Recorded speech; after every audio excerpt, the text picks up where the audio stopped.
Hello guys, नमस्ते। अभी मैं आपको मेरे सब्जेक्ट के ऊपर आने से पहले आज के मार्केट के बारे में थोड़ा हम चर्चा करेंगे, जो हमको कुछ ऐसे पॉइंट का हिंट देगी जो हमको आने वाले समय के लिए काफ़ी मददरूप साबित होगा। अगर आपने आज का मार्केट ध्यान से देखा होगा तो आपने ये देखा होगा कि कल में और आज के अंदर जो बैंक निफ्टी है उसमें करीब करीब 1100 पॉइंट का मूवमेंट हुआ है। कल की अगर मैं बात करूं आपको, तो जो बैंक निफ्टी है, बैंक निफ्टी उसके अंदर उन्होंने आपके एक दो दिन के अंदर 500 से 550 पॉइंट बढ़ाया था। और अगर मैं आपको आज की बात करूं तो आज भी उन्होंने बैंक निफ्टी को लगभग 285 पॉइंट और पूरे दिन के अंदर 400 450 पॉइंट, सुबह भी काफी ज्यादा अप रखा था बैंक निफ्टी को, और बाद में सेलिंग प्रेशर ला करके 285 पॉइंट उन्होंने अप रखा है। मतलब अब आप सेंसेक्स और अगर निफ्टी की बात करें उसके कंपेयर में 0.71% अप दिया है। मतलब ये आज की तारीख के अंदर उन्होंने मार्केट में कैसा मूवमेंट किया है आपको यही बताना चाहूंगा। पूरा मार्केट सुबह ओपन किया हायर लेवल पे, उसके बाद में वहां से और ज्यादा हायर ले गए, और उसके बाद में उन्होंने धीरे धीरे मार्केट के अंदर जो इंडेक्स बेस्ड शेयर्स है उसके अंदर शिफ्टिंग करते हुए बहुत ही जायंट प्रॉफिट टेकिंग किया है। और ये बात पिछले 15-20 दिन से वो रोटेट ही कर रहे हैं, मतलब उसको दोहरा रहे हैं। मेरा कहने का तात्पर्य सिर्फ इतना ही है कि ये माहौल अभी दिवाली तक या उसके बाद तक भी ऐसा ही चलेगा। मार्केट 62,000 के करीब जाकर के अभी आप देखेंगे तो हमारा मार्केट अभी भी 60,000 के करीब ले आया। मतलब अगर हम देखने जाएं तो 2,000 से करीब पॉइंट ज्यादा उन्होंने चर्निंग कर लिया है, और हर दूसरे तीसरे दिनों मार्केट को 200-500 पॉइंट बढ़ा देते हैं, लेकिन हमको एक्चुअल पिक्चर वो समझने नहीं देते, और यही उनकी रणनीति है। मैं आपको बताना चाहूंगा मार्केट आज हमारा वैसे हमको दिख रहा है, सेंसेक्स की अगर बात करूं तो 60,830 जो कि नियर टू 62 के करीब चले जाने वाला था, और 111 पॉइंट माइनस किया है। और निफ्टी की बात करूं तो -67। तो अभी यहाँ पे मैं आपको ये बोलूंगा कि उसके अंदर आप रिलायंस को देखिए, उसके बाद में आप टीसीएस को देखिए, भारतीय एयरटेल को देखिए। भारतीय एयरटेल को आज बढ़ा करके 25-30 रुपए उन्होंने इंडेक्स मेंटेन किया, बाद में टीसीएस में उसमें प्रॉफिट टेकिंग किया है। रिलायंस के अंदर भी वो 15-20 रुपए ऊपर ही थे, बाद में ला करके 2-3 रुपए रखा है। टीसीएस में भी ऐसा किया है। और उसके बाद में आप देखो तो भारतीय एयरटेल के अंदर भी काफी ज्यादा था, लेकिन बाद में ला करके प्रॉफिट टेकिंग किया। और कितनी आइटम के अंदर, जैसे कि आपको मैं बताना चाहूंगा कौन कौन से आइटम में उन्होंने खींच के मार्केट को रिकवर किया। एचडीएफसी जो कि 60 से 70 रुपए से भी ज्यादा बढ़ा है, बराबर। एचडीएफसी, भारतीय एयरटेल उन्होंने बढ़ाया जो कि इंडेक्स बेस है। उसके बाद में आप देखेंगे तो और भी बहुत, जैसे आपको मैं स्मॉल कैप की अगर बात करूं तो रेल विकास निगम, जिसमें 20% की सर्किट लगा दी लास्ट पूरे दिन में, उसमें आप देखेंगे तो 14 से 15 करोड़ से ज्यादा का वॉल्यूम है। उसके बाद में राइट्स जो कि दोनों रेलवे से रिलेटेड है, आरबीएनएल और राइट्स के अंदर भी लास्ट के 5-10 मिनट बाकी थे, 15 मिनट, तब उसके अंदर 10% की सर्किट लगा दी। और एचडीएफसी के अंदर आप 50 से 60 रुपए, आप सोचिए एचडीएफसी। और मैंने आपको जो 3 आइटम दी थी कल, उसके अंदर मैं आपको बताना चाहूंगा मैक्स लाइफ, जो कि ऐसे खराब माहौल में भी वो पॉजिटिव था, लास्ट में जाकर के सेलिंग प्रेशर आया और बहुत ज्यादा नहीं टूटा है, 4-5 रुपए ही है। और अगर मैं कावेरी शीट की बात करूं तो 15 रुपए ऊपर था, लास्ट में 4 से 5 रुपए बंद आया। और बाद में ये बोलूंगा, मैंने तीसरी आइटम दी थी गोदरेज एग्रोवेट, एग्रीकल्चर को लेकर दी थी, जो कि 4 या 5 रुपए ही माइनस में, ज्यादा नहीं है वो। ऐसे माहौल के अंदर हमको ऐसी चीज ढूंढना जिसमें प्रॉफिट टेकिंग कम हो, अगर होती है तो वो रिबाउंड होकर के एक माइनर डिफरेंस पे खड़ा रहे। नहीं तो अगर हम कोई ऐसी स्क्रिप्ट में घुस गए, मैं आपको एग्जांपल देता हूं उसका, जैसे आप लिंडे इंडिया आज बहुत ज्यादा ऊपर था, आप देखेंगे 60, 70, 80 रुपए ऊपर किया, लास्ट में 25-26 रखा। उसके बाद में मैं आपको बोलना चाहूंगा अपने इगारसी मोटर 15-20 रुपए ऊपर करने के बाद में लगभग 17-18 रुपए नीचे करा। और उसके बाद में आप देखेंगे तो बहुत सी ऐसी स्क्रिप्ट है जिसके अंदर उन्होंने काफी ज्यादा 15 रुपए 20 को ऊपर करने के बाद में 15-20 रुपए उसमें प्रेशर लाए, मतलब सेलिंग प्रेशर है। अगर टोटल मूवमेंट देखोगे तो 30-40 रुपए का होगा, अगर हमको ध्यान से देखेंगे तो ही समझ में आएगा।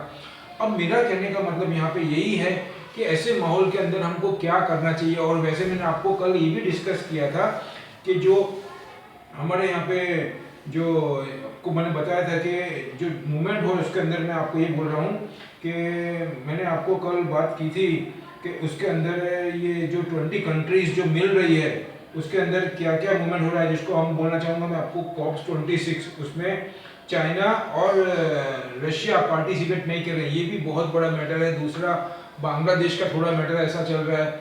और आज की अगर मैं बात करूं आपको तो डाउन जोन्स जो था हमारा वो आप देखेंगे तो 67, मतलब आपका मैं बात करूंगा लगभग 67 पॉइंट माइनस बता रहा था। और निकई था, वो निकई भी आज सुबह प्लस में था, मार्केट लगभग 167 पॉइंट प्लस में था। तो ये सब का सपोर्ट होने के बाद में भी हमारे मार्केट को लास्ट में उन्होंने सेलिंग प्रेशर ला करके और एकदम सेल ऑफ किया और लास्ट में जाते जाते उन्होंने सिर्फ 111 पॉइंट पे रखा है, जिससे कि हमको पूरा पिक्चर जो है वो मिसगाइड करता रहे। और हम ये बात को समझने के लिए अगर होमवर्क नहीं करेंगे और तैयारी नहीं करेंगे, बॉटम में जाके समझेंगे नहीं, तो हम उनकी रणनीति और उनकी जो स्ट्रेटेजी है उसको समझने में नाकाम रहेंगे, जो हमारे लिए बहुत ही घातक साबित होगा मार्केट के अंदर जब हम बैठे होंगे। अब ऐसे माहौल के अंदर मैं आपको यही बताऊंगा कि ऐसे माहौल के अंदर जैसे अभी आपको मैं बता रहा हूँ हमारा फेस्टिवल दीपावली सबसे बड़ा वो एकदम नियर आ गया है, उसके अंदर कौन कौन से सेक्टर है, कौन कौन से ऐसे क्षेत्र है कि शेयर हैं जो चल सकते हैं और जिसमें डाउन टर्न के चांसेस कम है कंपेयर टू अपवर्ड के। तो मैं अगर देखने जाऊंगा तो 80-20 का रेशियो मैं आपके सामने रख सकता हूँ। उसमें मैंने आपको कुछ सामने मेरे डैशबोर्ड के ऊपर जो मैंने मेंशन किया वो मैं आपसे डिस्कस करूंगा कौन कौन से क्षेत्र है। वो हमको 25 तारीख मतलब 25 अक्टूबर को 25 को जब मंडे होगा तब हमको काम आएगा। मैं आपके साथ में वो बताना चाहता हूँ आपको उसमें कौन कौन से क्षेत्र की कंपनियां हैं। अब उसके अंदर मैंने लिखा है आज का सेंसेक्स हमारा 111 पॉइंट माइनस है, निफ्टी हमारा 67 पॉइंट, बैंक निफ्टी 285 पॉइंट। मैंने आपको ऑलरेडी बताया है कि 2-3 दिन के अंदर 1100 साढ़े 1100 पॉइंट से ज़्यादा कर बैंक निफ्टी को पकड़ करके आज आप देखेंगे तो HDFC बैंक, एक्सिस बैंक, उसके बाद में ICICI बैंक, फिर इंडस बैंक, ये सभी बैंकों को उन्होंने बहुत ज़बरदस्त कंटिन्यू 2-3 दिन से वो बाय करवा रहे हैं उसके अंदर। और बैंक निफ्टी के थ्रू उन्होंने इंडेक्स को पकड़ के रखा, बाकी सभी में उन्होंने सेल ऑफ किया है, चाहे वो L&T हो, चाहे बजाज हो, चाहे हीरो मोटर को, हर एक आइटम में उन्होंने सभी में बहुत ज़बरदस्त मतलब सेल ऑफ करके प्रॉफिट टेकिंग किया है। अब मैं आपको बताऊंगा निकई जो था वो 96 पॉइंट पर था। इन 2 days bank Nifty movement 1100 points, other sectors and share sell off by FII and DII। हमेशा मैं जब आपको FII और DII की बात करूं तो आपको 80-20 का रेशियो पकड़ के मारने का, क्योंकि ज़्यादातर मूवमेंट होता है वो FII के थ्रू होता है। क्योंकि आज RVNL में आप देखेंगे रेल विकास निगम के अंदर तो 1516 करोड़ का जो वॉल्यूम हुआ है वो FII के थ्रू ही हुआ है। और उसके अलावा राइट्स के अंदर भी लास्ट मूवमेंट के अंदर, और मैं ये बताना चाहता हूँ आपको रेलवे में बहुत जाइंट, हर एक क्षेत्र में इंडिया में बहुत ज़्यादा जाइंट मूवमेंट है। और अपने टाटा केमिकल के अंदर जो उनको यूरोप की कंपनी है वो एक सोडा एश की वो सेल ऑफ करने की बात कर रहे हैं 1 बिलियन में। आप सोचिए इतना बड़ा डील हो रहा है, वो पूरा एक्सपेंशन में यूज होगा उसके मैनेजमेंट के हिसाब से, टाटा ग्रुप के हिसाब से, उनकी जो कमेंट्री आई है जो आर्टिकल है उसके अंदर, तो वो किस हिसाब से एक्सपेंशन कर रहे हैं, अपनी अनकंट्रोल जो उनकी एसेट्स है उसको सेल ऑफ करके वो उसको राइट डायरेक्शन में लाने की कोशिश कर रहे हैं। मतलब हर क्षेत्र के अंदर बहुत जबरदस्त काम हो रहा है। और अगर आपको ये भी बताऊंगा गुड न्यूज़, जो हमारे 101 बिलियन मतलब 100 करोड़ लोगों को वैक्सीन का काम हो गया, ये भी कोई कम अचीवमेंट नहीं है, इसमें ज़्यादा तह तक जाने की बात नहीं है। बांग्लादेश में क्या हो रहा है, वहाँ पे क्या इंटरव्यू आ रहे हैं, ये सभी हमको जानना पड़ेगा। और जो एक सेपरेट कम्युनिटी है वो किस हिसाब से बिहेव कर रही है, अगर हम अलर्ट नहीं होंगे तो ये हमारे लिए बहुत ही घातक साबित हो सकता है। मैं आपको बार बार बोल रहा हूँ, हमको किसी गवर्नमेंट से कंसर्न नहीं है, लेकिन इनका इतिहास ही ऐसा रहा है, इसीलिए बी अलर्ट होकर के ध्यान से काम करना है, ध्यान अपना रखना है। और अगर कुछ भी ऐसा सिम्टम्स मिलता है तो हमको सिक्योरिटी को इन्फॉर्म करना है। अब मैं आपको बताता हूँ इसके अंदर मैंने जो डिस्कस किया है और उसके अंदर कौन कौन सी प्राइवेट शेयर्स हैं, positive shares for Monday, that is 25/10 के लिए मैंने डेट मेंशन नहीं की है। तो उसके लिए सबसे पहले मैं आपको बताना चाहूँगा siemens, bank of Baroda, central bank, जो कि सेंट्रल बैंक का प्राइवेट एजेंट हो सकता है। ये बजट में निर्मला सीतारमण हमारे फाइनेंस मिनिस्टर के द्वारा बोला गया था, उसके अंदर बीच में भी आर्टिकल भी आया था, बहुत जल्दी काम हो सकता है। जैसे ही काम होगा उसके अंदर सर्किटें लगेगी सेंट्रल बैंक के अंदर। उसके बाद में आपको राइट्स जो कि आज 10% बाहर हुआ है, और इसके साथ में मैंने रेल विकास निगम मेंशन नहीं किया, वो 20% में बाहर हुआ। उसके बाद में BEML डिफेंस के पॉइंट ऑफ व्यू दे रहा हूँ, धानुका एग्रीकल्चर के पॉइंट ऑफ व्यू से दे रहा हूँ आपको, एवरीडे बैटरी के पॉइंट ऑफ व्यू से, और उसके बाद में विप्रो टेक्नोलॉजी, HCL टेक, और लास्ट में आपको ट्यूब इन्वेस्टमेंट। ऐसे माहौल में भी ट्यूब इन्वेस्टमेंट 10 रुपये ऊपर है। आप सोचिए क्यों एफआईआई ऐसी चीज को नहीं गिराती, क्यों लिंडे इंडिया को नहीं तोड़ रही है, और तोड़ती है तो 2 दिन के अंदर 3 दिन के अंदर वापस उसको ऊपर लेके, क्योंकि उनको सभी चीज़ों का ज्ञान है, उनको सभी चीज़ों की समझ है। वो अच्छी चीज़ जिसका फ्यूचर में डिमांड है, जिसके अंदर बहुत ज़्यादा ग्रोथ है, जिसमें गवर्नमेंट का और सभी बिजनेसमैन का रुझान है, जिसमें डाउन टर्न के चांसेस ही नहीं है, फ्यूचर का बिजनेस है, वो सबके अंदर वो किसी हालत में भी सेल ऑफ नहीं लाएंगे continue.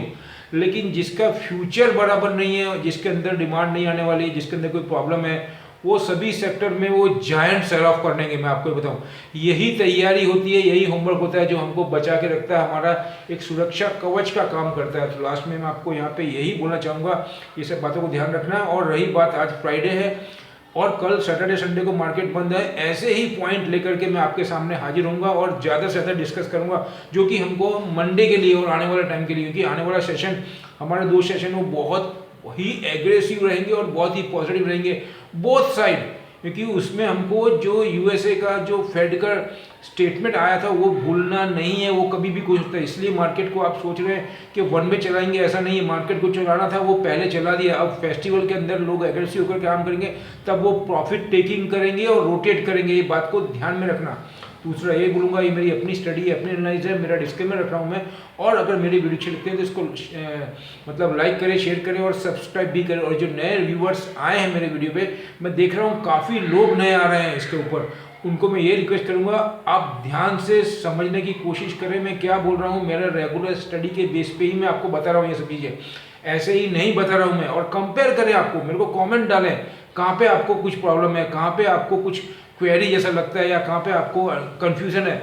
I will immediate try to reply you my dear. तो मैं यही बोलूँगा लास्ट में, आप भी अगर अच्छा लगता है तो इसको सब्सक्राइब करें, अपने दोस्तों को भी भेजें, जिससे कि हम और आप मिलकर के ज़्यादा से ज़्यादा प्रॉफिट ले सकें हमारे मार्केट से कंपेयर टू एफआईआई। लास्ट में ये बोलूँगा, जय हिंद, टेक केयर, थैंक यू।